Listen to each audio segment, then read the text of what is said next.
cho ít trong mình phong như cho linh chùa tù nó nào cũng còn kể cho trái nào để cho ít trong mình phong như cho linh chùa tù nó bé còn kể là gì là do ô luôn bự tệ là do ô tiền cho nó yêu cho cũng còn kể cho trái nào cũng chạy lo cho nó nó nhất là nó cho cái chống là nó cũng cúi giờ cũng còn kể cho trái nào trái năng sẽ chăng ít trái năng sẽ tụi nó cho nó đủ nhất là trái ban để cúi giờ cũng còn kể cho trái nào cũng chạy lo nếu lúc mới nhung cũng một bé cho chồng tờ lúc xưa hình nào lại kia thì bây giờ quấy khó chỉ lúc xưa rồi nếu lúc mới nhung rồi lúc nào để thọ chơi cho mình không như cho đi cho tù là bé còn cái là gì ok na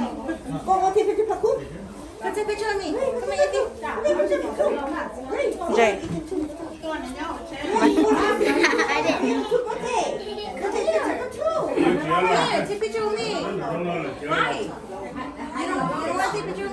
Hey, you want to go for two birthday? You don't want to take picture for two?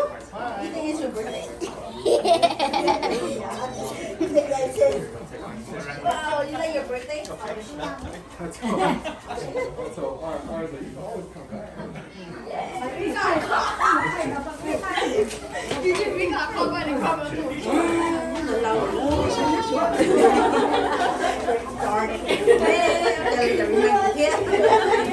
Hurry, the 30 stuff.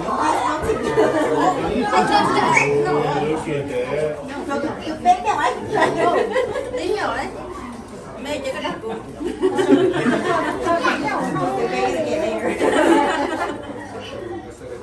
Okay, Skyler, you want to take a picture too? Come on. Sure. 1, 2, 3. Happy birthday to you. Happy birthday to you. Happy birthday, dear Papu.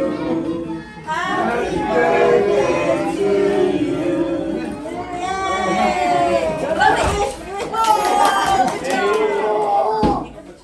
Yay! Mới đi chào là mới đi đâm bảo tệ nè. Trời ơi, vô liền. Cái rong rác còn cho sao? Thay đứa cho sao? Thank you. How did you ruin the moment? Ôi, thầy muốn nhân đúng luôn. Yes. Vô cụ nói from this đâu à? Nói mà có lọt. Thì bây giờ buổi trong xe thì nay sẽ phải có còn bé thời con phải nó nó trong cái tiếp nó xe có gì đâu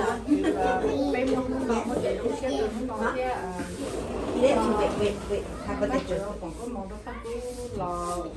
trong của nhau đâu bé chồng đi chồng mà You want to blow it? Okay, baby, xe blow rồi it. về thì nó chỉ cụ thêm lúc mình không có You anything to Mom, say? we found a phone. No. Mom, You say something. Mom, we found a phone. Hey, good boy. Okay. Lúc sáng nó nói chúng ta tôi cũng cú nó dùng thế lịch hoài tại thế on nhà là tại thế sao cái rồi tại thế khả năng mà tại thế cũng chỉ xả thế thế chỉ tại thế là lịch của ta hay dọn là vì còn dọn đi tại thế hay thế chỉ ta đây bà cú là các xả hay thì ô không dọn để lấy nó lên để thuê lo mà chỉ trong cú hai này thế chỉ cú hai chơi này cho thế cú yên xả đi cú xả rồi thì tiền nó cú xả của cú chó lồng đi con là này thế chỉ là cú chó chim lồng lúa lấy cú hai phát xả khỏi tiền cho nên để họ làm lồng lú giờ lồng lú thiên nhân để chỉ chơi thiên nhân để á mình xài mình xài mà cú hai tàn so nó này sẽ là na chó chim lồng lú mà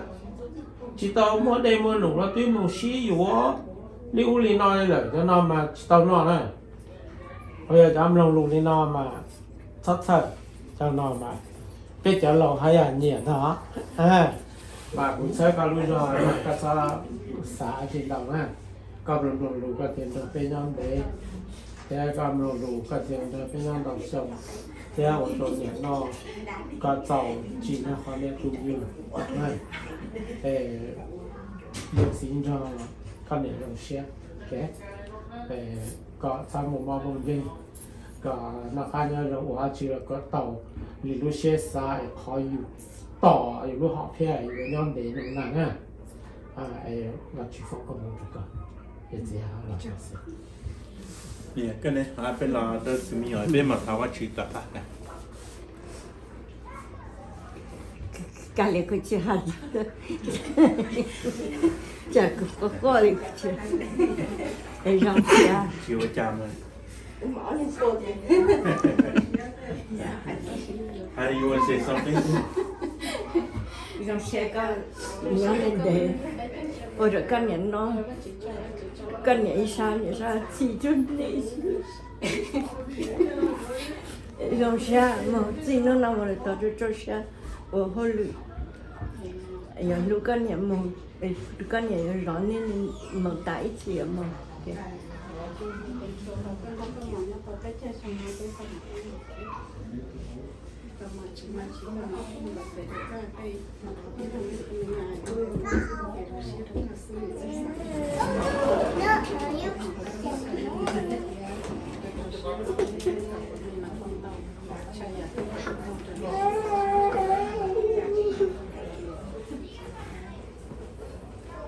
That's it. Okay. Đó đầu tiên là đó là nè bố mày lo lo hả chỉ cho tụi mình hả? Hai lô biết cao là tao, hai lô muốn là tao I đi just mà. want to wish you happy birthday and many more years to come.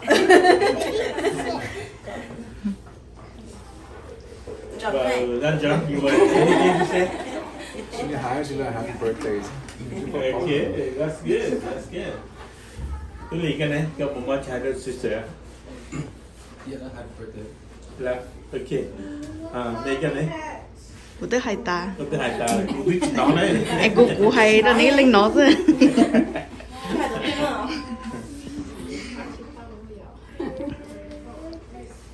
Nó sửa thế, tôi sửa cái này là chụp vào, tôi sửa nha. Tôi sửa một hồi là bây giờ. Ok, nhá, giờ đi có phòng không biết là lúc hai đứa cô à. Oh no, try happy birthday ha. Đi về không? Là, ok, đọc cái nhau đi mà. Ok, giờ này chúng mình thứ hai là nó chỉ cũng tháo vào chuyện cái công sen nó màu cái thế này cái. Thì cũng hạ bên lò rồi cơ. Dòng xe nó nói là cái nuôi dư.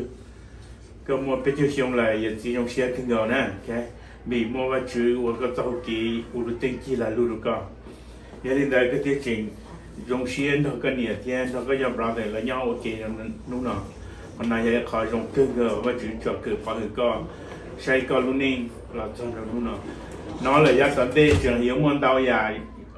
vừa dùng trộn cái sản xuất xe cái bây giờ nên nhớ là mà của hai rồi có mình xài nè bây giờ nên nhớ là mà thầu nên chỉ là sinh cầu linh non nó có mọi nhớ cái dòng rồi để nên mà nên xí lưu mà dùng hình nè cái lưu thì có một Mary là nè có tất cả lưu chỉ dùng như này là cái xã giờ tới giờ nó chỉ cái xã tôi share rồi có tôi brother cái sister là nữ chỉ trong là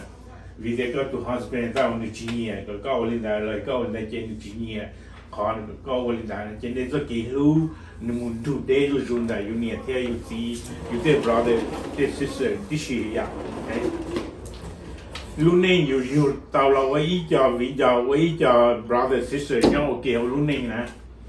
vậy giờ dùng chấp lời bên ninh cái tên này mua tàu lên thì chỉว่าchủ tí lên thì mua tàu được bây giờ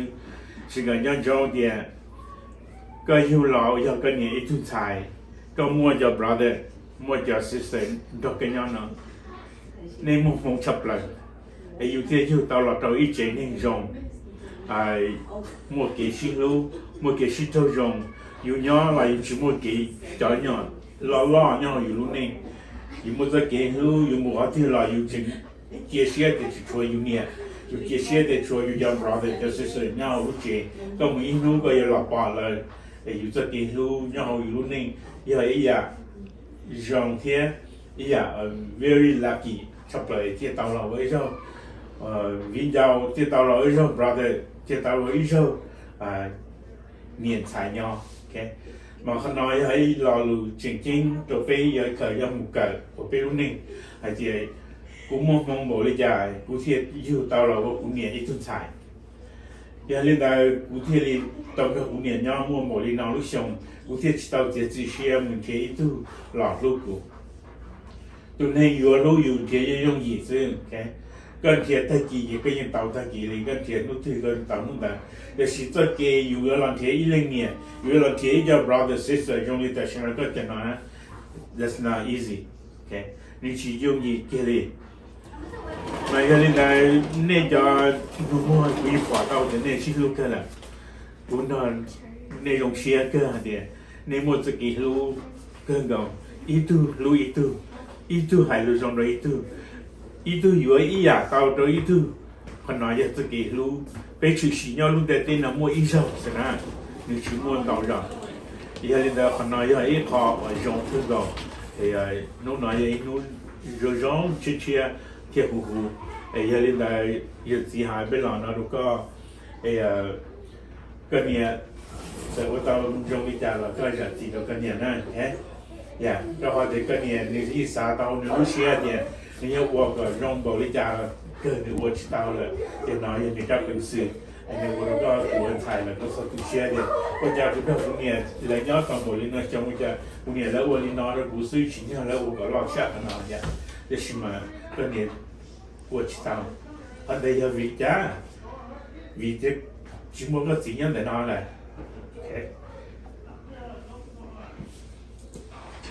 Yeah,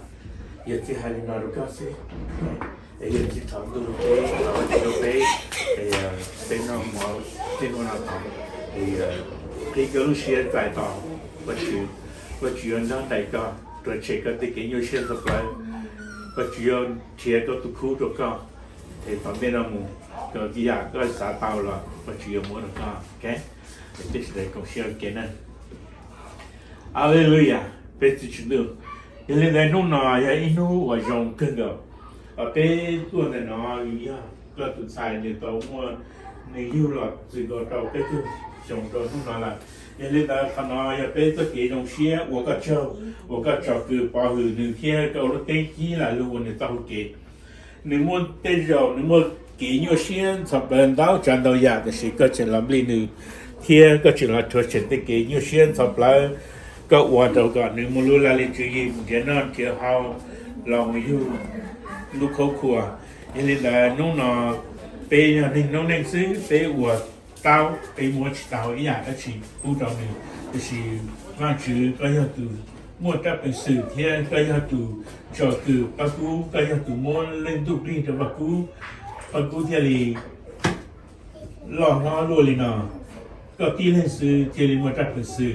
giờ lên đó chỉ là nó nói sự chỉ nó nói là giá bán đâyก็chỉ là từ cái cho cứ bắt cú mù là giá bán đây còn đến mù giờ bắt cú xả tàu cái giờ từ từ cái giờ cho bắt cú mù cái cho bắt cú họ kia ở bắt cú xả tàu giờ giờ thì đây giờ mỗi cái như xuyên tập lại nhau cho họ là cái giờ từ giờ làm đi bắt cú xuyên cái bắt cú giờ chúng muốn luôn là lịch chỉ muốn luôn xuyên tại khởi của giờ bắt cú xã hội, bắt cú tàu trời đi, bắt cú tới kiến trời là nhau luôn để tên nó, bây giờ xe thì bây là nhau luôn để tên nó y vua sư, bây giờ trò làm thằng cơ nhau, bây giờ lên đây thầu bây chuyện nhau luôn để tên nó là bây giờ tàu vật xuôi nhà cho bây cả bây tàu chạy tới kí dòng xe, bây cả bây thì chỉ một cái nhiều xe sắp lại, nên là sư giờ thì cái cam nó kinh nghiệm như nó nhận nó mua lo rủ tua, cái cam nó là chơi gì à mua của cha bây giờ chỉ là bắt cú chỉ là một vấn đề vấn đề有một cái hạ cái trong là cái là cái là tụi cho từ bắt cú cái là tụi cho chế cái phải trong sao ta cái cái gì thì cái bắt cú có vừa giờ thì là cái bắt cú một lúc là gì của tàu trở đi cái lên gì của cái mua bù đầu lúc là gì bù đầu bắt cú chỉ ta nên là nó有时真的nó thọ và chữ có yếu là bị niệm lâu kia vì niệm lâu hay lên niệm giả li ít chọn đồng ít tu kia lâu là chơi tu sư cho nên là cái tu chữ có nhóm để nó trên đồng còn niệm lâu dễ nó nếu mua luôn là lịch sử còn nếu mua ra bánh sử còn đi lo qua tới ít lên nhẹ rong bút rồi cho mình nhọ hoặc các bút đầu nhẹ là dễ nó cho tụi mình nhọ nó vì hiệu các bút nhẹ là dễ thì mua ra nhẹ là dễ nhau này nó giờ lên đây có hai tụi chữ có làm đi nhẹ là dễ lu xe chạy dầu một cái nhọ xe sắp lên đó chán đầu ya cả nó cái hậu lu vào lu chế chỉ mua tụi chữ là tua nữa em này giờ nhẹ giờ chỉ tan tròn rồi cho nhiều tí xíu có giờ lên chỉ có giờ bù là lịch chỉ trong nhà lâu dễ còn nhà lâu dễ nó mua các bánh sử giờ sai chùa cho nhiều nó một cái sau rồi nu tụ ta tới cơ ấy giờ lọt nhau họ có luôn tuổi trẻ cả xe luôn mà giờ lên đây nhiều giàu giờ nên nó nên xứ giờ sáng con bảo lên nhà là uất tao cho ít bộ chạy nhà rồi có giờ uất chữ có giờ là đi tan trò nhà lâu dễ là cho nhiệt chỉ tu mi tu mi nhua cho nên số tu ấy có tàu chạy tới cái cả xe luôn giờ thì cái món kia nó lo dù là cái nhà tu giờ là tuổi trẻ giờ là ít tu giờ mua ít khó là còn chạy tới cái cả xe luôn xứ chỉ ta lên là để nó để rau để mỏ vừa nhau rồi để nó là giờ lúc giờ cái gì để nó thọ cái phòng có mong lo sợ cho rau cho mỏ nó kia lúc giờ cái gì nó có phê cho nên sự tu phê tu nhau rồi để nó phê tàu chạy lúc giờ cái gì nó phê tàu chạy giờ rau cho mỏ nó có phê nó mình yêu cho cái này tại cho xe có giờ rau cho mỏ nó tiền chỉ mỗi hậu chua nó yêu phê cho cái này tại nó taก็เป็นตัวที่ชิลูล้อก็ได้ก็เป็นส่วนเล่นส่วนตัวมัวจะเกี่ยวรู้จิตสามมัวจะเกี่ยวจูไอ้มัวจะเกี่ยวรู้หล่อเงาเราไปรู้นิ่งอย่างนี้แต่ที่เราทำมัวอีปุยอาจารย์ทุ่งนอแต่ที่ทำนอจะหล่อฟีจะเจ้าเราแต่เป็นตัวที่เยซูแต่ในแต่ซื้อจะยันทุ่งนอด้านเราเทียเนี่ยด้านเราเกิดตัวเฟรชเราเราตรงเนี้ยเราตรงนี้ชัวlà tua phải sao tua là có là sao kế tua thao là yếu trò có là sao kế trò cả một cái sao vắt số chế rồi là đây là kế ăn vô là một kế sự sinh lâu đủ là có với là xia có là rồi tí thái có thao ya kế yêu xuyên sập lại tí xì giờ này tới thì thao một tan trò bên số lên số tụ nhau đồng đại nó rồi cho nhau tạo ra chế là nhau họ tư là xí bền một để chụp phi cho rồi phải chụp Chúa Giêsu rồi luôn về dòng tên đầu amen lúc xưa nó chơi bây giờ chơi giả tiền ta lợi bây giờ làm nó mỏ là xưa thọ cho chơi trong những phong như cho linh cho tù lò bên nó mỏ cùng cái lò dậy cho lúc xưa nó tiết chỉ ta lên đời cùng cái chơi ra trái nở trong xưa vậy trong những phong như cho linh cho tù đây choวันđây tàu rất chẳng cả cùng cái chơi ra trái nởวันดูรูเรามันจะตอนนี้โน่นเนี่ยเราเที่ยจิตตาลินเตอร์ถ้าจะจะมีผู้ยืนจะเล่นส่วนตัวในรู้รอดจากเมย์อีอย่างเกาหลีของเกษตรใช้หนอเที่ยยาเตียในมาลุเชียได้เชียชงเอ็นในสารเตาเก็บพงเกยยืเราทอนในปัสเซอร์ของเกษตรใช้หนอเที่ยปัสเซอร์หนึ่งบอกลิจาเจนในตอนเตอเที่ยตัวหนึ่งของเกษตรใช้หนอหนึ่งตีจากอัพเซอร์ในอีอย่างเกาหลีในเซอร์หนึ่งเที่ยrong xia với chúng mình cũng như cho nên cho tụ nên sợ đời châu bé là một sinh chỉ liền nó sư mà sinh chỉ đùa lửa rau sợ đời nhớ rau